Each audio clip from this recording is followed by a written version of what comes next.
Shabbat Shalom Mevorach. J'espère que vous allez bien, que vous avez passé une bonne semaine. Paracha de cette semaine, Parashat Chukat. Dans la paracha de cette semaine, parmi tous les sujets qu'il y a une tragédie qui se passe. Une tragédie pour Moshe Rabbeinu. Akadosh Baruch Hu, dans la paracha de cette semaine, il annonce à Moshe Rabbeinu qu'il n'allait pas rentrer dans la terre d'Israël. Qu'il n'allait pas accompagner les Juifs dans leur but final qui était conquérir la terre d'Israël. Qu'est-ce qui s'est passé dans la paracha de cette semaine? 40 ans après que les Juifs ils soient sortis d'Égypte, ils étaient à quelques semaines, les Bnei Israël, de rentrer enfin en Israël. Avec toutes les péripéties qu'ils ont vécues dans le désert, Baruch Hashem, tout s'est terminé. Ils sont quasiment arrivés au but et rentrés en Eretz Israël. Myriam Hanevia, la sœur de Moshe Rabbeinu, elle décède. Le puits de Myriam, la source d'eau qui a abreuvé tous les Juifs, elle disparaît. À Israël, ils vont voir Moshe Rabbeinu en pleurant et tout le monde dit à Moshe Rabbeinu, comment on va vivre? Il n'y a plus d'eau. Fais quelque chose. Et Hachem, il dit à Moshe Rabbeinu, Moshe, parle au rocher et fais sortir l'eau du rocher. Et la Torah nous dit, sans explication, Moshe Rabbeinu, il s'énerve contre les Juifs. Et au lieu de parler au rocher, il frappe le rocher. Orachem Akadosh, il dit comme quoi Moshe Rabbeinu, il a fait 10 erreurs dans cette histoire. Il a traité les Juifs de rebelles alors qu'il n'aurait pas dû. Bon, il rapporte 10 erreurs que Moshe Rabbeinu il a fait.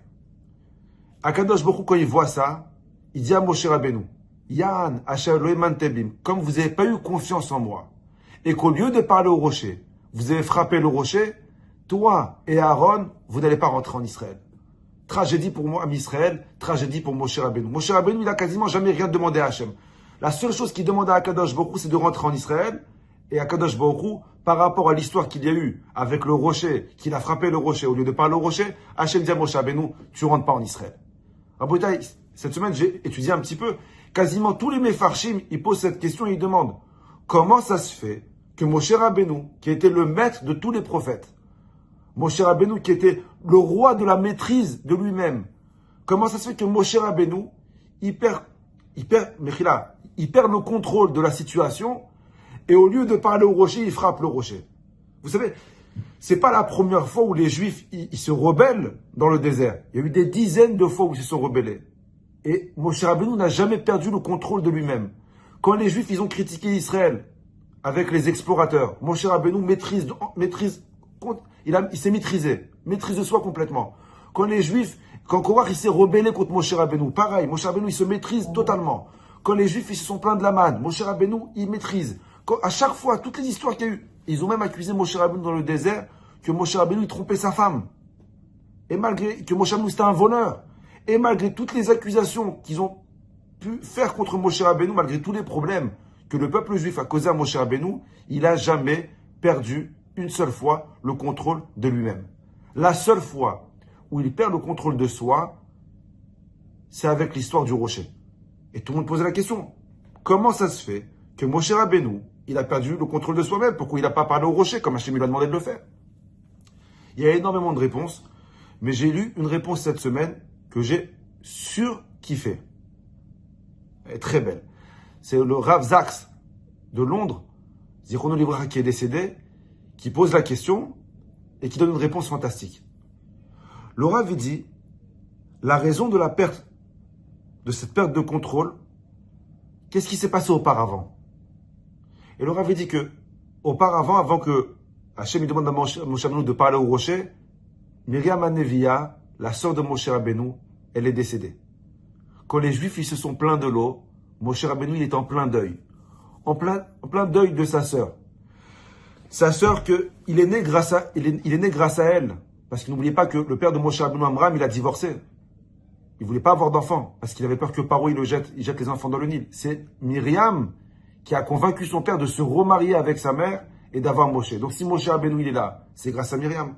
C'est encore Myriam que quand sa mère, elle a déposé Moshe Rabbeinu dans le Nil, qui est resté à côté, qui est parti voir la fille de Paro, qui lui a dit, cet enfant-là, c'est un enfant juif. Il faut l'allaiter par une femme. Je connais une femme qui peut l'allaiter. C'est grâce à Myriam que Moshe Rabbeinu il connaissait son identité juive depuis sa naissance.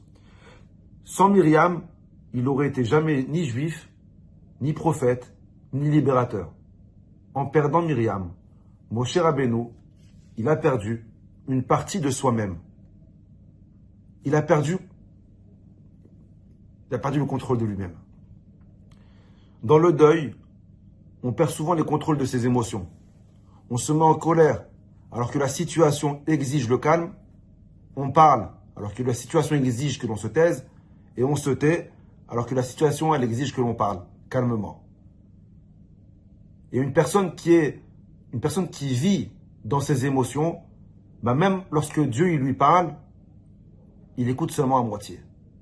Et le Rav il dit, ça explique pourquoi Moshe Rabbeinu, il a frappé le rocher au lieu de lui parler. Moshe Rabbeinu était en plein deuil. À ce moment-là, j'ai adoré la réponse. Moshe Rabbeinu, il était plus frère qui vient de perdre sa sœur que prophète qui a reçu la Torah à Arsinaï.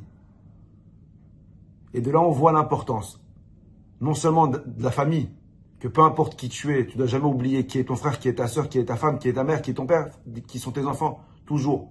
Ils passent avant tout le monde. Et on apprend aussi que malgré des fois les émotions qu'il peut y avoir, Akadosh Baruch Hu, il attend de toi que tu restes toujours maître de tes émotions. Bracha v'hatzlacha, à la semaine prochaine.